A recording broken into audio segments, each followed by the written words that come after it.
On continue notre petite étude sur l'Église. On a des choses à découvrir à chaque semaine sur des sujets différents.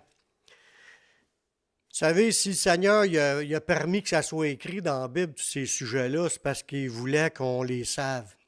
Puis pour les savoir, il faut s'arrêter là-dessus puis y réfléchir. Dans toutes ces instructions-là, il y a des points là-dedans qui vont nous aider à grandir dans le Seigneur. Grandir dans la connaissance, c'est une chose, mais grandir aussi, si tu te mets à prier pour obtenir ce que Dieu parle, tu vas grandir encore plus dans ta vie chrétienne. Tu vas avoir une orientation, étant donné, parce que le Seigneur, il nous a donné plein d'orientations dans la Bible. On a vu la semaine passée, en décrivant les différents titres de chaque ministère, de apôtre, prophète, évangéliste, pasteur, docteur, évêque, ancien, diacre. On a épluché ces affaires-là, comme je vous ai dit aussi au début, la semaine passée, que ça, c'est les gros titres, mais tu peux être un ancien, tu peux être un enseignant sans être enseignant officiel avec l'approbation de tout le monde, puis prêcher en avant de l'Église. Tu peux être enseignant de l'école du samedi, nous autres c'est le samedi, il y en a que c'est le dimanche. Tu peux être enseignant, on va voir d'autres détails là-dessus la semaine prochaine, puis les autres semaines. Mais l'idée, c'est que chaque ministère comme prophète, tu ne seras peut-être pas déclaré un prophète, mais tu peux avoir le don de prophétiser. C'est un don que Dieu donne, puis il donne à des personnes, ou comme le parlant en langue, peu importe le don, ça sert à l'édification. Sans être le titre officiel, tu peux avoir... Mais ça donne comme une direction dans les grandes lignes d'où Dieu peut nous appeler. C'est justement le thème d'aujourd'hui. Appelé par le Seigneur pour être donné à l'Église. Nous, là, tous les chrétiens ont été appelés du monde pour faire partie de son Église. Ça, c'est tous les chrétiens. Puis Dieu voudrait qu'on se sente aussi appelé pour être donné à l'Église. C'est pas, il y a une différence, là, il y a une nuance. Parce que quand on est sorti du monde, il nous a appelés pour qu'on sorte du monde, qu'on soit greffé au corps, qu'on fasse partie des enfants de Dieu, les rachetés. Mais dans l'Église, dans le fonctionnement de l'Église, Dieu, il appelle, puis nous appelle tous, vous allez le voir, l'appel est à tout le monde. Il vous appelle tous à rentrer dans votre appel qu'il a préparé pour être donné à l'Église. Là, c'est de rentrer dans votre service pour Dieu, comme serviteur de Dieu. Puis vous avez tous des tâches, parce que vous avez tous reçu l'appel de Dieu. Il s'agit juste de découvrir ce que Dieu a mis en nous, puis peut-être aussi d'aspirer à plus. Excusez. Pour être dans le ministère d'anciens, comme qu'on a vu tous les gros ministères, là, les apôtres, prophètes, d'évangélistes, c'est tous des anciens. Des anciens, c'est dans le sens propre, c'est des vieux. Les anciens, c'est les plus vieux de la gang. Mais les anciens dans l'Église, ce n'est pas nécessairement les plus vieux en âge. C'est les plus vieux dans le Seigneur, plus de maturité, plus de vécu. Ils peuvent être nommés anciens selon les dons qu'ils ont reçus. Mais pour être appelé dans le ministère d'anciens, c'est un appel de Dieu. Tu ne t'improvises pas dans le ministère comme qu'il y en a qui disent les soi-disant. Ils se sentent appelés, là, puis ils n'ont pas les dons, ils n'ont pas les qualités qui sont énumérées dans la parole, puis ils se disent qu'ils sont prophètes, apôtres ou évangélistes, puis ils ne l'ont pas pantoute. Tu ne peux pas t'auto-proclamer. Il faut que tu aies vraiment reçu un appel de Dieu. Il faut que Dieu te l'ait montré, que tu as donné ce don-là. Puis il y a des étapes dans tout ça, vous allez voir dans les versets. Pour être dans le ministère, il faut que tu sois appelé par Dieu. Dans Romains 1.1, Paul, il dit, Paul, serviteur de Jésus-Christ, appelé à être apôtre. Il est mis à part pour annoncer l'Évangile de Dieu. Ça veut dire qu'il a reçu un appel de Dieu. Ce n'est pas dans votre cellulaire que vous allez recevoir cet appel-là, c'est dans votre cœur. Dieu nous appelle en dedans, là. C'est comme si tu ressens, hey, Dieu, il me pousse à étudier la Bible, il y a quelque chose, là, j'ai une passion, j'ai le feu pour puis là, je comprends des révélations, il y a des choses qui me montrent. Mais ça, quand Dieu, ça c'est un exemple, ou la prophétie. Tu vois des paroles de temps en temps. Dieu te donne des paroles pour des personnes. Va voir un tel, dit ça. Puis il te montre des affaires. Des fois, il peut te révéler des choses cachées. Tu comprends le problème, puis tu comprends aussi la solution. Dieu te donne des idées pour les autres. Peut-être pour toi aussi, mais l'idée, c'est que tu découvres ce que Dieu t'appelle pour être consacré. Puis Dieu, comme je l'ai dit selon le titre, les anciens ou ceux qui vont travailler dans des ministères sont appelés par le Seigneur pour être donnés à l'Église. Parce que Dieu veut édifier son corps. Il ne veut pas qu'on reste des enfants qui flottent à tout vent de doctrine. Il veut nous fortifier, qu'on soit solide dans le Seigneur, ferme, inébranlable, puis qu'on avance, puis qu'on serve le Seigneur de tout notre cœur.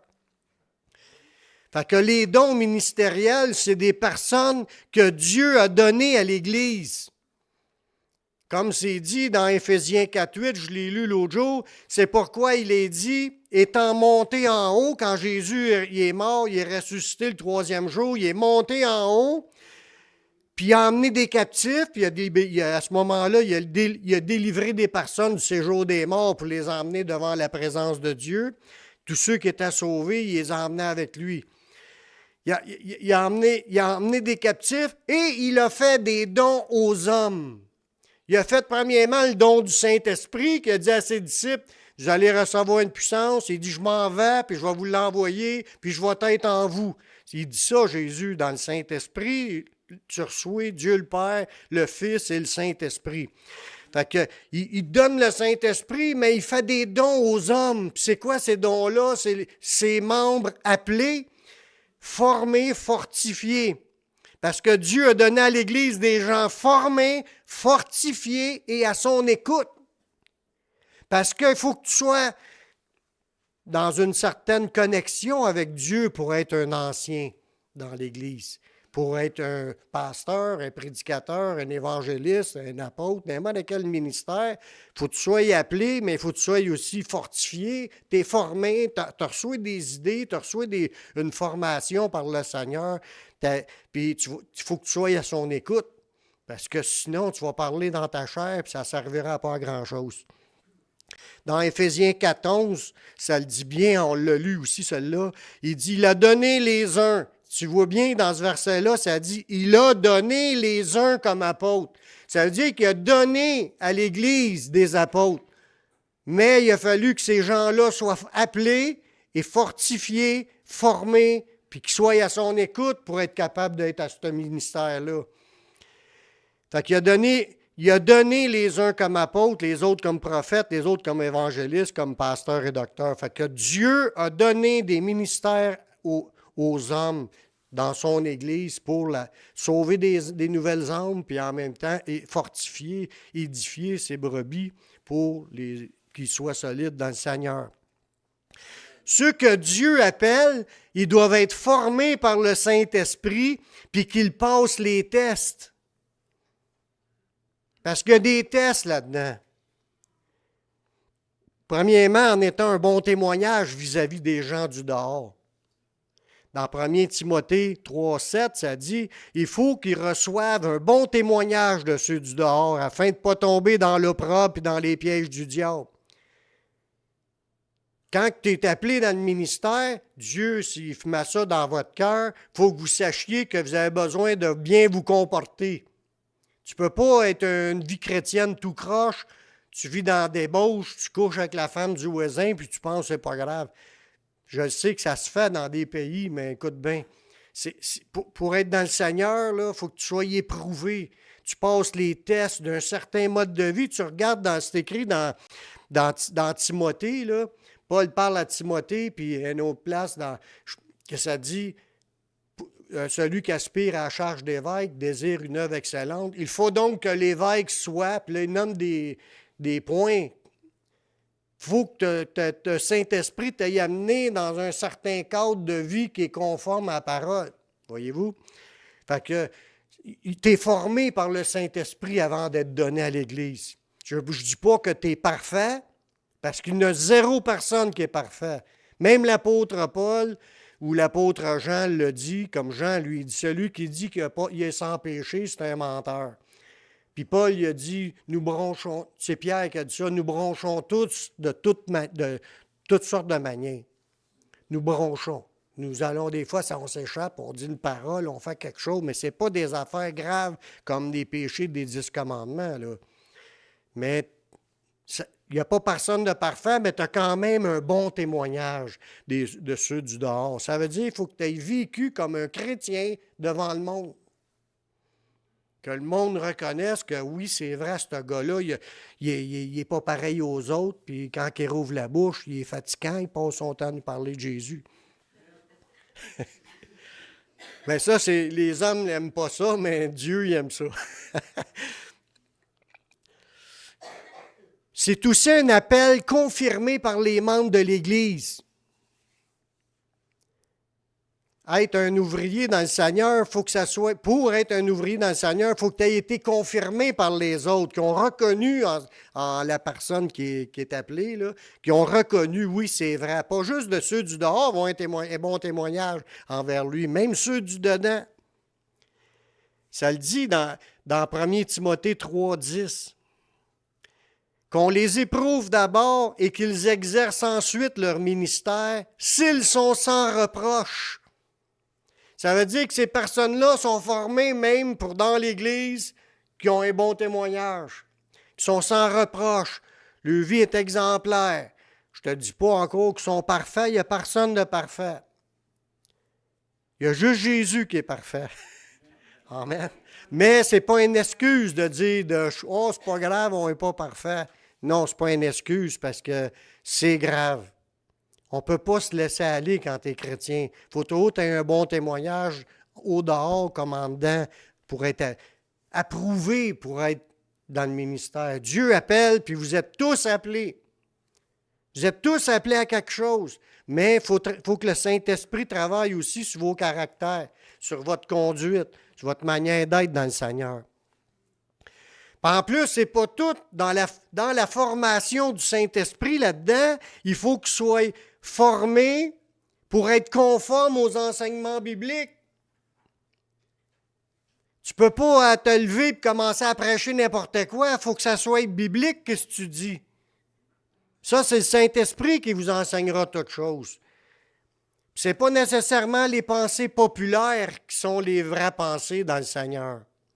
Il faut la lire, la Bible, il faut s'appuyer sur les versets de la Bible, puis la Bible n'a pas changé. Depuis 2000 ans, c'est la même Bible. Jésus n'est pas revenu pour la changer. C'est la même Bible qui était là il y a 2000 ans, qui est encore là aujourd'hui, qu'il faut se conformer.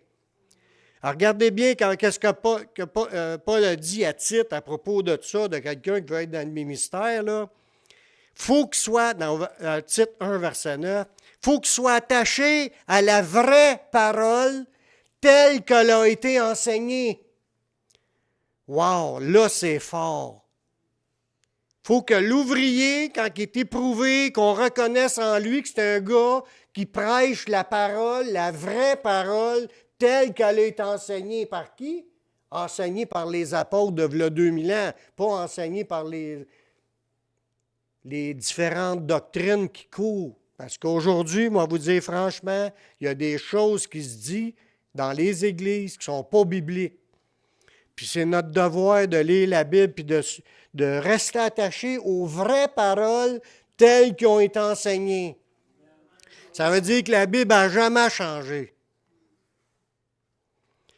Puis là, ça sert à quoi d'être instruit dans cette parole-là? Afin d'être capable d'exhorter selon la saine doctrine. Fait qu'un gars qui est appelé dans le ministère, il faut qu'il soit capable au moins de défendre des versets là, pour pouvoir parler des sujets, là, pour pouvoir que ça se tienne, puis être capable de renverser ce qui est menterie. Et de refuter les contradicteurs. Ça veut dire qu'il faut que quelqu'un qui veut être dans le ministère, il faut que tu sois prêt aussi. Tu vas rencontrer du monde qui dit le contraire de ce qui est écrit dans la Bible, puis tu sois capable de dire « je regrette, mais ce n'est pas ça ce que la Bible dit ». Oublie pas qu'il est aussi écrit telle affaire. C'est ça aussi, comme Jésus a fait avec le diable. Le diable, lui, il a amené des versets, lui-là. Jette-toi en bas, il est écrit, ils vont te donner des ordres à ses anges pour qu'ils te portent sur leurs mains pour de peur que ton pied ne heurte contre une pierre. Jésus a répondu, il est aussi écrit, tu ne tenteras point le Seigneur ton Dieu. Fait que Jésus, c'est pas je t'en bas. Pourquoi? Parce que c'était aussi écrit d'autres choses que le diable, il disait pas. Puis la vérité est avec l'ensemble des versets, pas juste un verset dit hors contexte. Voyez-vous? Tu ne peux pas faire exprès de te jeter en bas, même si c'est écrit qu'il va donner des ordres. Parce que c'est écrit aussi, tente pas Dieu, fais pas exprès de te jeter en bas. C'est ça que ça veut dire, tout simplement. Il y a 4 buts que les ministères sont donnés à l'Église. Ces gens-là qui sont appelés dans le ministère, comme je vous dis, il y a ceux qui sont dans les grands titres, puis même les ministères qui sont moins à la vue des gens. Là. Peu importe le ministère, il y a 4 buts principaux que ça nous dit dans Éphésiens, pour lesquels les dons ministères ont été donnés à l'Église. C'est dans Éphésiens 4,12, la première raison, c'est pour le perfectionnement des saints. C'est qui ça, les saints? Chez chacun de nous, on est tous des saints, des rachetés, sanctifiés par le sang de Jésus. Puis les ministères servent à l'édification, au perfectionnement des saints. Ça veut dire qu'à chaque fois que vous entendez des ministères, des gens qui sont appelés par Dieu, qui sont à l'écoute de Dieu, formés par Dieu pour prêcher des choses de Dieu, vous êtes en train de vous perfectionner. Les enseignements qu'on reçoit, ça nous range nos pensées dans tous les compartiments, dans tous les sujets qu'on entend. Là, ça nous range nos pensées pour qu'ils soient bibliques, pour qu'ils soient vrais, pour qu'on se tienne dans la vérité, pour que chacun de nous soit dans la vérité. Puis je dois vous dire aussi que même quand j'emmène des messages, je m'édifie aussi. Je suis un saint, moi aussi. Puis ça me fait du bien aussi quand je réécoute mes messages. Je m'édifie moi-même. C'est une grâce de Dieu, c'est spécial, mais on ne sait pas tout par défaut, là, on ne sait pas tout. Puis quand on fouille dans la Bible pour amener des messages, pour les préparer, on apprend des choses, puis là on en parle, ça nous fait du bien autant que ça peut vous faire du bien, si ça vous fait du bien. C'est supposé de vous faire du bien. Si ça ne vous fait pas du bien, il y a un problème, il y a quelque chose qui ne marche pas. Il dit « Désirez comme des enfants nouveau-nés le lait spirituel et pur, afin que par lui, vous croissiez pour le salut. » Fait que ça, c'est le lait spirituel, mais des fois, même, c'est plus que du lait spirituel. C'est du steak. Du steak. Le deuxième point, à part de vous perfectionner, là, parce que le but du perfectionnement, c'est en vue de l'œuvre du ministère. Dieu a en vue vos ministères. Puis comme j'ai dit tantôt, pour être dans le ministère, il faut que tu aies été formé par le Saint-Esprit. Fait que votre perfectionnement, c'est pour que vous rentriez dans vos ministères, parce que vous êtes tous appelés à servir le Seigneur d'une façon ou d'une autre. On n'est pas tous dans les mêmes ministères, mais on a chacun une tâche devant Dieu. Puis peut-être des fois plus qu'une. L'idée, c'est pour que vous trouviez votre place, il faut que vous entendiez parler des choses. Dieu va parler dans votre cœur, puis il continue son perfectionnement. Si vous avez soif de voir cela, Dieu va le faire, puis vous allez être impliqué dans l'œuvre de Dieu, d'une manière ou d'une autre. Puis vous allez avoir trouvé votre place, puis vous allez servir le Seigneur de cette façon-là. Troisième raison, là, c'est qu'afin qu'on ne soit plus des enfants, ça c'est au verset 14. Afin qu'on ne soit plus des enfants. Parce que juste au verset 13, là, il veut nous amener à être dans l'unité de la foi et de la connaissance du Seigneur, pour qu'on soit des hommes faits, à la mesure, à la stature parfaite de Christ. Il veut nous amener à qu'on soit des gens comme Jésus. Afin qu'on ne soit plus des enfants. Quand tu te convertis, là, il dit à celui qui l'a reçu, en parlant de Jésus, à celui qui croit en son nom, ça donne le pouvoir de devenir enfant de Dieu. Mais Dieu ne veut pas que tu restes un enfant. Il veut que tu deviennes adulte dans le Seigneur, un homme ou une femme de Dieu. Pas un enfant Oui, tu commences comme un enfant, mais si tu restes enfant toute ta vie, ça veut dire que tu as de la misère à comprendre comment ça marche, la vie. Il veut que tu deviennes un homme ou une femme de Dieu, que tu aies grandi. Puis les ministères servent à vous faire grandir pour que vous soyez des hommes et des femmes de Dieu qui servent le Seigneur. Amen. Puis, la quatrième raison pourquoi que les ministères travaillent sur nous, là, c'est au verset 15, pour que nous croissions à tout égard, à tous égards. Croître à tous égards, ça veut dire que Dieu veut vous multiplier dans vos vies. Dieu veut que vous soyez tous des brebis dans l'abondance. L'abondance, c'est pas rien que l'argent dans tes poches. Là. Oui, si tu en as plus d'argent dans tes poches, c'est une abondance, mais de l'abondance de joie, de paix, d'amour. L'abondance, c'est dans tout, là, dans la santé, dans... Dieu veut nous combler de toutes sortes de grâces. Mais tu as besoin de grandir pour qu'il t'les accorde, parce que des fois, quand on ne grandit pas, ça fait le contraire. On devient privé. Un autre exemple avec un autre verset dans ce sens-là. Il dit, si quelqu'un veut être heureux, veut voir des jours heureux, qu'il préserve sa langue du mal, ses lèvres des paroles trompeuses, qu'il s'éloigne du mal, puis qu'il fasse le bien, qu'il recherche la paix et la poursuive. Car les yeux du Seigneur sont sur les justes et ses oreilles sont attentives à leurs prières. Mais la face du Seigneur se détourne de ceux qui font le mal. Tu peux être une brebis qui a de la misère à avancer parce que tu fais du mal puis tu t'en aperçois pas. Tu fais du mal, tu t'en aperçois pas, puis Dieu n'écoute plus tes prières. Pour que sa face soit tournée vers toi, il faut que tu vives une vie qui lui soit agréable. Pour ça qu'il faut grandir, il faut arrêter d'être enfant. Un enfant, lui, quand tu grandis, tu as peut-être 2 ans, là, tu fais des affaires, que tu ne sais pas pourquoi tu fais ça.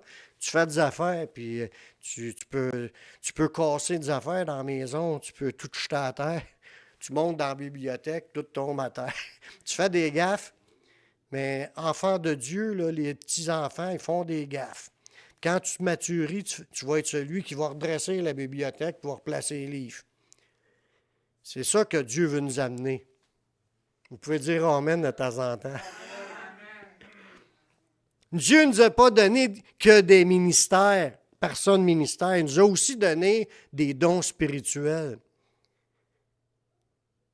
Il les a donnés il y a 2000 ans, puis à travers l'histoire, il y a plein de monde qui ont raconté leur vie avec la présence du Seigneur puis des dons. La puissance de Dieu s'est manifestée.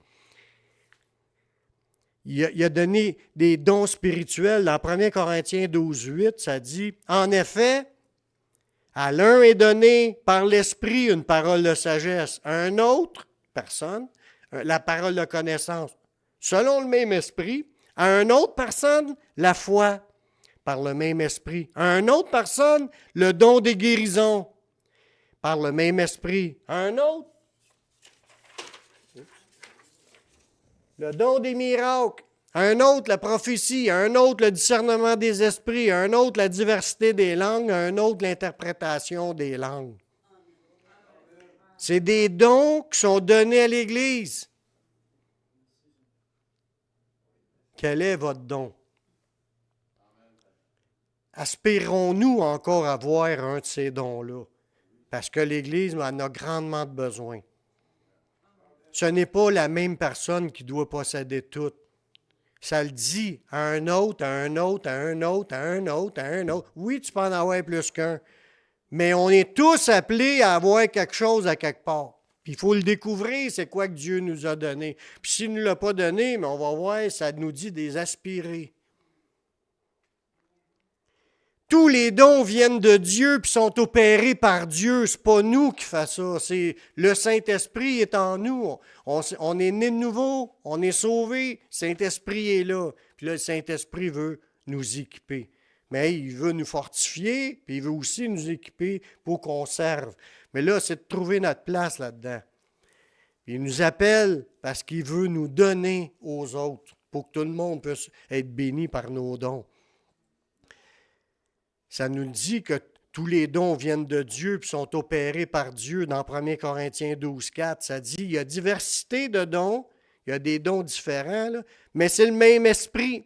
Il y a diversité de ministères, les dons de ministère, apôtre, prophète, évangile, mais le même Seigneur. Il y a diversité d'opérations, ça veut dire qu'il y a beaucoup de manières de travailler différentes. Même deux pasteurs peuvent avoir des manières différentes de travailler. Fait qu'il il y a des différences aussi en la manière que les dons sont mis en action, sont opérés. Mais c'est le même Dieu qui opère tout en tous. S'il y a de quoi de positif qui sort d'une personne, c'est parce que c'est Dieu qui l'a fait. L'homme n'a rien. On est juste un vase contenant la présence de l'Esprit, puis cet Esprit-là veut se manifester à travers de nous. On a zéro gloire, zéro mérite. C'est pas parce qu'on est meilleur, c'est pas parce qu'on est plus bon. C'est Dieu qui choisit, puis il donne ça selon sa volonté. Tous ces dons sont nécessaires pour la croissance de l'Église. Tous ces dons. C'est pour ça que j'ai hâte de voir c'est qui a le don de guérison. Parce qu'il y a beaucoup de malades. C'est pas tout le monde qui a le don de guérison. Mais il y a peut-être quelqu'un qui l'a et il n'a pas encore essayé. Il n'a pas demandé au Seigneur, c'est quoi mon don? Peut-être que vous avez ce don-là, puis si vous le découvrez que vous l'avez, là, mettez-vous tout de suite à venir me le dire, puis on va vous faire prier pour les gens pour qu'ils soient guéris. Puis si vous avez des paroles de connaissance, des paroles de sagesse ou des prophéties, dites-les, puis on laisse les paroles être dites. Puis c'est sûr qu'on examine tout ce qui est dit. Ça dit, méprisez pas les prophéties. Examinez toutes choses. Retenez ce qui est bon, puis abstenez-vous de toute espèce de mal.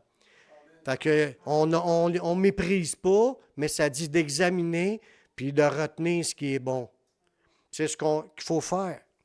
C'est là qu'on dit qu'on les éprouve d'abord puis qu'ils exercent leur ministère. Fait qu'il faut que tu analyses les personnes avant qu'ils soient mis dans des ministères. Mais tu peux vivre des dons pendant une bonne période avant d'être vraiment appelé à être un ministère de prophète. Tu peux avoir les dons de prophétie et tout ça. Mais ça dit dans 1 Corinthiens 12,7 qu'ils sont nécessaires pour la croissance de l'Église, ces dons-là. Or, à chacun, la manifestation de l'Esprit est donnée pour l'utilité commune.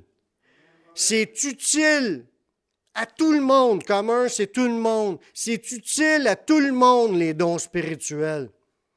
Puis ça, les dons spirituels, c'est une manifestation du Saint-Esprit. C'est le Saint-Esprit qui décide de parler ou d'agir. Quand je vous dis, il agit à partir d'un ou à partir d'un autre. Chacun de même est choisi par Dieu pour qu'on manifeste quelque chose. Il faut pratiquer, il faut essayer. Si vous voyez quelqu'un de malade, essayez-les. Viens ici, je vais prier pour toi. C'est de même, ça marche. Puis si il est guéri, là, c'est parce que Dieu il approuve tes prières pour être celui qui distribue les guérisons.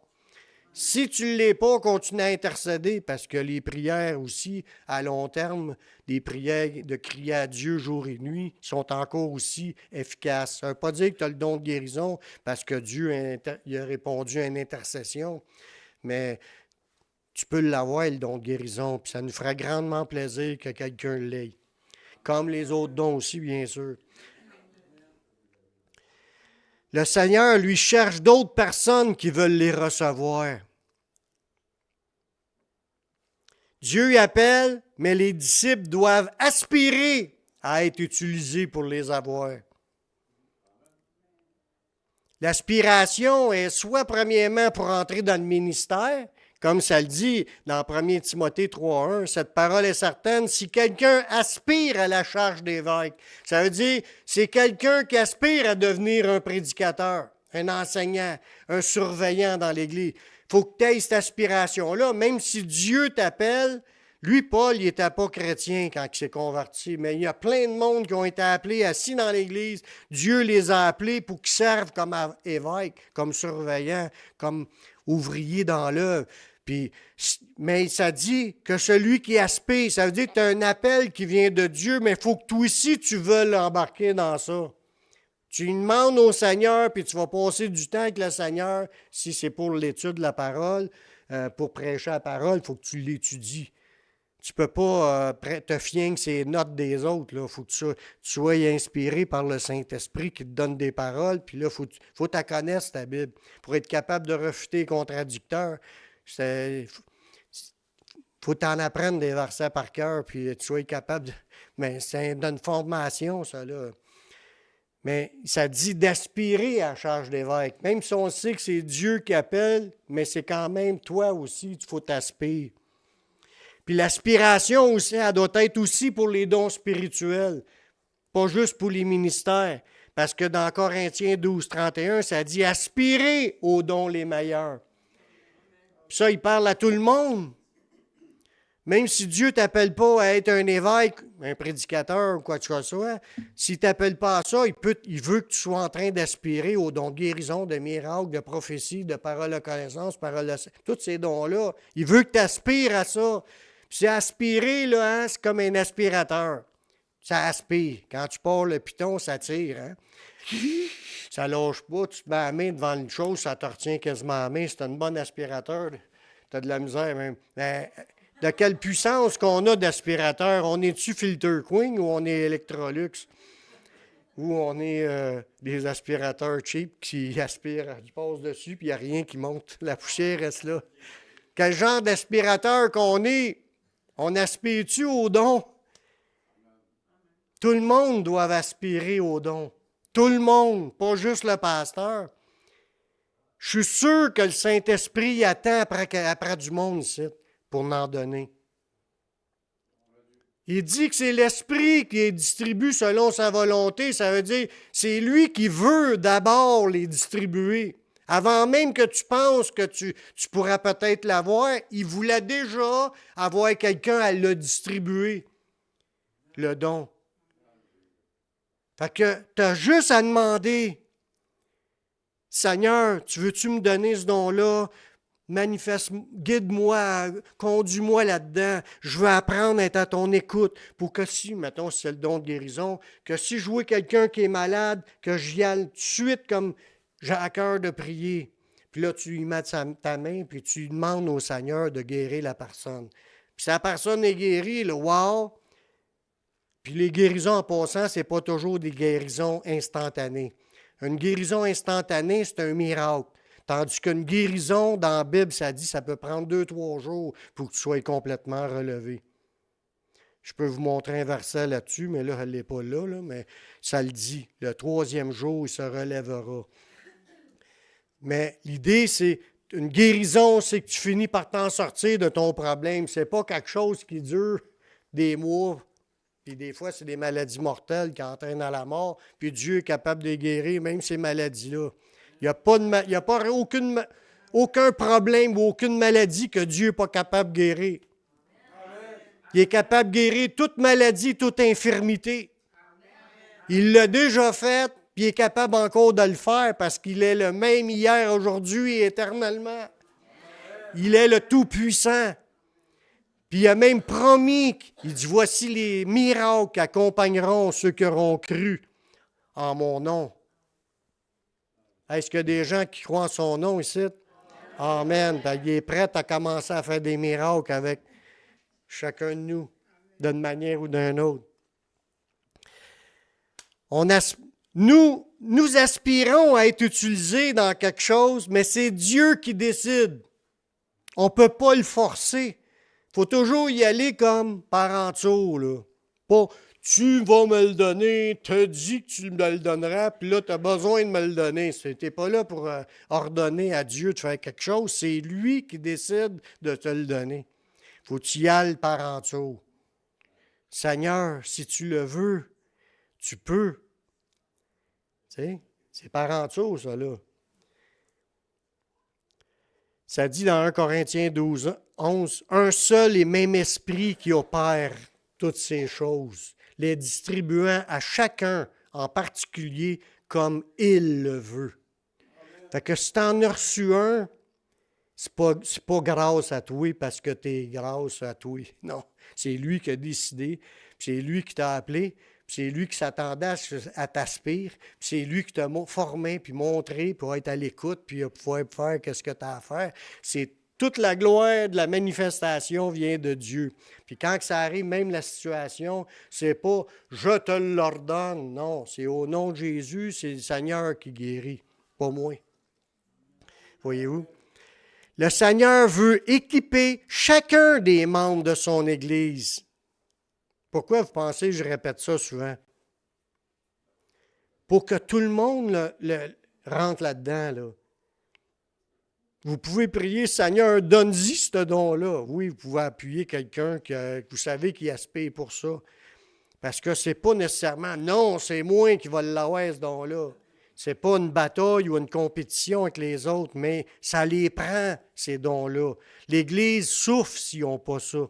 L'édification, la croissance par la manifestation de l'Esprit, l'Église compte sur la manifestation de l'Esprit pour grandir puis devenir de plus en plus solide. Dans Romains 12,4, ça dit « Car comme nous avons plusieurs membres dans un seul corps, dans un corps, tu as plusieurs membres, j'ai 2 bras, 2 jambes, j'ai une tête, j'ai plusieurs membres. Et que tous les membres n'ont pas la même fonction. Fait que tu ne peux pas critiquer l'autre parce qu'il n'a pas ton don. Tu ne peux pas critiquer l'autre, c'est Dieu qui a décidé de te le donner puis de ne pas le donner à l'autre. Ou il n'est pas encore arrivé là, puis un jour il va l'avoir. Mais on ne peut pas commencer à faire des compétitions, puis se jalouser, puis de se critiquer, de se juger. Ainsi, nous qui sommes plusieurs, nous formons un seul corps en Christ, puis nous sommes tous membres les uns des autres. Ça veut dire que si un a le don, vu que je suis membre du même corps, je profite de son don. Ça veut dire que c'est avantageux qu'il y en ait plusieurs personnes, qui aient plusieurs dons différents, sont toutes des opérations différentes. Ils vont se manifester différemment, mais je vais en profiter autant, même si je ne l'ai pas, ce don-là. Parce qu'on fait partie du même corps. Amen. Dans Romains 12,6, ça dit « Puisque nous avons des dons différents, selon la grâce qui nous a été accordée. » Le don, c'est une grâce, c'est un cadeau que tu ne mérites pas. Si tu en as un, c'est rends grâce à Dieu. On a tous des dons différents. Même des prédicateurs, ils ont des onctions différentes, ils ont des inspirations différentes. Il y en a qui vont prêcher plus, il y en a qui vont enseigner plus. On a tous des dons différents, puis on les exerce selon la force que Dieu nous a donnée. Il n'y a pas de mérite, puis il n'y a pas de compétition. Mais là, ça dit que celui qui a le don de prophétie l'exerce selon l'analogie de la foi. Ça veut dire que là, il parle au prophète dans ce verset-là. Si tu prophétises basé sur la Bible. Il faut que ça soit biblique ce que tu dis. Tu ne peux pas aller dans des inspirations qui vont contraire à ce qui est écrit dans la Bible. Autant que le prédicateur, on a vu tantôt, il fallait qu'il parle selon la vraie doctrine, la vraie parole de Dieu. Mais les prophètes aussi, ils doivent prêcher, ils doivent prophétiser selon l'analogie de la foi, ce qui découle de ce qui est écrit dans la parole. Que celui qui est appelé au ministère s'attache à son ministère, celui qui enseigne s'attache à l'enseignement, celui qui exhorte à l'exhortation. Que celui qui donne, vois-tu, il parle des personnes généreuses dans ce texte-là, que ça fait partie même au même titre que ceux qui auraient un don ministère ou un don de prophétie, don spirituel, mais être une personne généreuse dans l'Église, c'est autant un don pour l'Église. Qu'il y a Dieu avec des personnes qui ont un petit peu d'argent de plus que les autres pour faire profiter l'Église qui manque de rien financièrement. Il dit que celui qui donne le fasse avec libéralité, que celui qui préside le fasse avec zèle, que celui qui pratique la miséricorde le fasse avec joie. Tout ça, là, c'est encore le Saint-Esprit qui est en arrière de ça pour tout manifester ça. Chacun doit prendre sa place selon l'appel de Dieu et selon les dons reçus. Moi, je ne peux pas dire à quelqu'un, toi, tu ne fais pas partie du corps, ou pas du corps, mais tu fais pas ton don ne compte pas. Pourquoi je dirais que ton don ne compte pas quand je sais que les dons viennent du Saint-Esprit? Mais elle sait qu'il s'est arrivé qu'il y en a qui ont rejeté d'autres chrétiens à cause qu'ils n'étaient pas d'accord à 100% sur tout ce qu'ils ont vu. On le voit même dans la Bible. Que Diotrephe, qui aimait être le premier, il empêchait les frères de rencontrer les autres frères. Paul l'a repris, puis il a envoyé une lettre pour lui dire que qu'est-ce qu'il faisait là, c'était pas de Dieu, ça là. Parce qu'il y a du monde qui aime avoir le contrôle sur les autres, puis il essaie de les étouffer. Dans Galates 5,13, il dit, frères, vous avez été appelés à la liberté, seulement ne faites pas de cette liberté un prétexte de vivre selon la chair, mais rendez-vous par la charité serviteurs les uns des autres. Ça veut dire, si tu possèdes de quoi dans ta vie que Dieu t'a donné, là, c'est pour que tu sois au service des autres. Rends-toi serviteur des autres. Mets ce que tu as reçu au service des autres. T'es bon en informatique, mais allez au service des autres.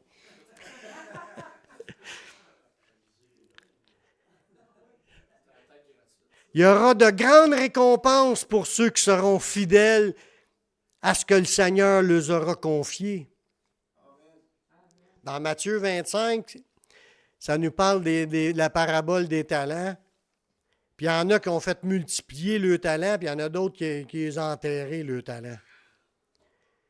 Puis ça le dit dans Matthieu 25, verset 20, il dit, celui qui avait reçu 5 talents, il s'approcha, puis il y en avait 5 autres talents. Puis là, le Seigneur dit, Seigneur, tu m'as remis 5 talents, puis voici, j'en ai gagné 5 autres. Puis son maître lui dit, c'est bien, bon et fidèle serviteur. Tu as été fidèle en peu de choses, je te confierai beaucoup. Rentre dans la joie de ton maître. Quand tu mets au service des autres ce que tu as reçu, ça, c'est un petit peu plus que de juste rester assis. Commencer à faire quelque chose pour les autres. Dieu y est content. Quand il voit qu'on met nos dons au service des autres, il dit, tu vas rentrer dans la joie de ton maître. Tu étais fidèle en peu de choses, il va t'en confier beaucoup. Tu vas commencer ta vie avec 5 talents, puis tu vas être rendu à 10 à la fin de ta vie. Tu as commencé avec 2, tu vas être rendu à 4 à la fin de ta vie. Si tu t'enterres, tu vas rester avec ce que tu as, puis ça n'aura rien porté comme fruit. Puis dans ce verset-là, ça dit que les personnes vont être rejetées. C'est grave. Chacun doit s'investir pour aider à l'édification des membres. Tous doivent avoir une vision pour l'Église. Dans Matthieu 25, là, ça nous parle de gens qui tous vont se tenir devant lui, là, puis il va séparer les boucs avec les brebis, puis il va dire, « Venez, vous qui êtes bénis de mon Père, prenez possession du royaume qui était préparé pour vous depuis la fondation du monde, car j'ai eu faim, vous m'avez donné à manger. J'ai eu soif, vous m'avez donné à boire. J'étais nu, vous m'avez vêtu. J'étais malade, vous êtes venu me visiter et en prison. » Puis les disciples vont dire, « Quand est-ce, Seigneur, qu'on t'a vu avoir faim, avoir soif, être nu, être malade, être en prison? » Jésus dit, « Chaque fois que vous avez fait ces choses à l'un des plus petits de mes frères, c'est à moi que vous l'avez fait. » Fait qu'à quel endroit que Dieu veut ses enfants, ses disciples? Il veut à l'Église. Pour faire quoi? Pour servir les autres dans l'Église. Il ne nous veut pas ailleurs. Il dit, chaque fois que tu vas faire de quoi à l'Église, à un des plus petits de mes frères, il dit, c'est à moi que vous l'avez fait. Puis les bénédictions ont été pour eux. Les autres de l'autre groupe, ça dit, chaque fois que vous n'avez pas fait ça à l'un de mes frères, il dit, c'est à moi que vous ne l'avez pas fait, il les a rejetés. Moi, je pense que c'est important de s'investir dans l'Église pour que les autres soient bénis à travers de nous-mêmes. En recherchant ce qu'on peut faire, puis en le faisant. Même la miséricorde, c'est une affaire simple, c'est de pardonner. C'est pas juste que pardonner, c'est la miséricorde, c'est avoir pitié des autres. Tu vois de la misère, puis tu veux l'aider. C'est ça, la miséricorde. Quelqu'un déménage, tu veux y aller, y aider. C'est de la miséricorde. Tu veux rendre service aux autres. Puis chaque fois que tu le fais à un de ses disciples, il dit, c'est à moi, vous l'avez fait. Paul a encouragé Timothée à ne pas négliger le don qu'il avait reçu, parce que dans son cas, Paul il disait à Timothée, « Hey, là, ça fait un bout que tu es peu impliqué, là, quelque chose qui se passe. Il faut que tu reviennes à t'impliquer dans l'Église avec les dons que tu as reçus. » Timothée vivait quelque chose, il n'était plus là. Puis il a besoin d'être réencouragé à dire, « Remets-toi à l'œuvre, tu as reçu ces dons-là, mais allez au service des autres dans l'Église. » Paul, il dit à Timothée dans 1 Timothée 4,14, il dit « Ne néglige pas le don qui est en toi, qui t'a été donné par prophétie avec l'imposition des mains de l'Assemblée des Anciens. » Lui, c'est un don d'enseignement en plus qu'il avait reçu. Puis il avait les révélations, puis il portait des messages dans des églises. Il parlait dans le nom de Paul aussi, mais il y avait une période qu'il était plus. Il dit que personne ne méprise ta jeunesse. Puis là, il a donné un paquet de conseils pour lui dire là, reprends-toi en main puis donne-toi là, dans cela. Tu es appelé à ça, fallait. Chacun de nous dans l'Église ont été appelés à servir dans l'Église. Fait qu'il faut se motiver à s'impliquer, puis à être là, puis à faire le maximum de ce qu'on peut. Amen. Sommes-nous en train de nous donner pour les autres? Parce que tout à l'heure, je l'ai dit, ou le titre du message, c'était « Appelé par le Seigneur pour être donné à l'Église ». On est tous appelés par le Seigneur pour être donnés à l'Église. Sommes-nous en train de nous donner pour donner aux autres? Dans Luc 12, 42, puis le Seigneur dit, dans une parabole, celle-là avec est forte, « Quel est donc l'économe fidèle et prudent que le maître établira sur ses gens pour leur donner la nourriture au temps convenable? » Puis si je continuerai dans le texte, ça dit « Heureux ce serviteur qui, le maître, à son arrivée, le trouvera faisant ainsi. » Puis je vous le dis, il va les établir sur tous ses biens. Mais si c'est un méchant serviteur, puis il se met à battre les serviteurs, puis à boire, à manger avec les ivrognes, puis à s'enivrer, mais qu'est-ce qui va arriver à ce serviteur-là qui n'est pas là pour le Seigneur? Le maître de ce serviteur viendra le jour où il ne s'en attend pas, puis à l'heure qu'il ne connaît pas, puis il va le mettre en pièces, puis il va donner sa part avec les infidèles. C'est grave que ce que je vous dis là. Ce n'est pas moi qui ai inventé ces textes-là, ils sont écrits là pour nous dire, lâchez pas de servir le Seigneur. Persévérez à rester dans l'Église, à vous donner pour les autres, pour que tout le monde soit béni au travers de vous. Puis c'est de même que Dieu est glorifié, que Jésus est glorifié, puis que Jésus va vous utiliser. C'est ça qui est aspiré aussi, vouloir être dans l'action, puis le faire avec les moyens qu'on a aujourd'hui, puis en aspirant à plus, il va vous en donner plus, puis vous allez pouvoir faire plus. Ceux qui ont commencé comme prédicateurs, ils n'ont pas commencé comme prédicateurs, comme pasteurs. Ils ont commencé souvent à laver les toilettes, à s'occuper de l'école du dimanche, passer l'aspirateur, puis à jouer de la musique, toutes sortes d'affaires, à être dans la comptabilité, dans le CA. Il y a partout des tâches à faire, là, à aller évangéliser, toutes sortes d'activités avant d'être arrivé à la fin, à un moment donné, d'appeler à être dans le ministère, puis de pouvoir gérer une église. C'est pour tout le monde, ça. Dieu veut le faire à travers de nous. Puis je finis avec un dernier verset. « Ceux qui le font seront récompensés. » Dans Luc 12, 43, il dit « Heureux ce serviteur que son maître à son arrivée trouvera faisant ainsi. » En train de servir, puis donner la nourriture aux autres. Je vous le dis, il l'établira sur tous ses biens. Tu veux recevoir les récompenses du Seigneur, parce que plus que la vie éternelle, hein? Rentrer dans la vie éternelle, c'est une chose. Mais être riche, l'autre bord, profiter d'un trésor, l'autre bord, ça en est une autre. On n'aura pas toute la même richesse, l'autre bord. Ça va dépendre de votre travail. Pendant que vous servez le Seigneur, vous envoyez des matériaux, l'autre bord. Puis il y en a, là, c'est pas des farces, je dis pas ça pour mépriser personne, puis je juge pas, je critique pas, là. Mais l'autre bord, il y en a qui vont avoir juste comme une niche de chien. C'est juste ça de matériaux qu'on peut ramasser. Avec tout ce que tu nous as envoyé, on n'est qu'à grosseur de ça qu'on a pu bâtir. Puis il y en a d'autres qui vont avoir des châteaux. Ça, c'est une parabole là, que je vous donne. Mais il y a une différence de richesse.